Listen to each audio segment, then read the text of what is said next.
Rifle club 1 hour 52 minutes run టైమ్‌తో నెట్‌ఫ్లిక్స్‌లో తెలుగులో స్ట్రీమింగ్ అవుతున్న ఈ మూవీని చూసాక నాకైతే నచ్చలేదు గైస్ మూవీ నాకైతే.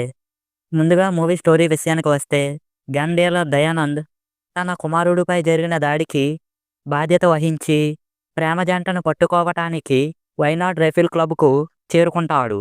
ఆ తరువాత ప్రేమ జంటను కాపాడడంలో క్లబ్ సభ్యులు ఎలా పోరాడారు అన్నది మూవీ చూసే తెలుసుకోవాలి.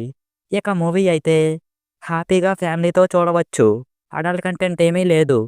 కత్తిరించిన కథ, రూపకల్పన, engaging screen play, stylish action దృశ్యాలు సినిమాకు ప్రత్యేకంగా నిలబడ్డాయి.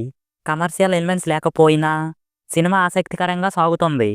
హిని విశ్వనాథ్ మరియు అనురాగ్ కశ్యప్ పర్ఫార్మెన్స్ హైలైట్ అనే చెప్పాలి.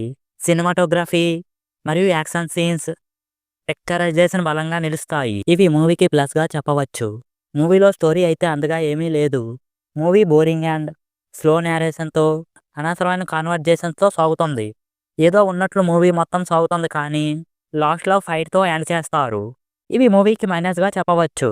సో ఫైనల్గా యాక్షన్, స్టైలిష్ థ్రిల్లర్ మూవీస్ ఇష్టపడేవారు ఒక్కసారి అలా ట్రై చేయవచ్చు. సో ఇది guys rifle club movie review. మా రివ్యూ ఎలా అనిపించిందో మాతో కామెంట్స్లో షేర్ చేసుకోండి. మళ్ళీ ఇంకో మంచి వీడియోతో కలుద్దాం. Thanks for watching. జై హింద్.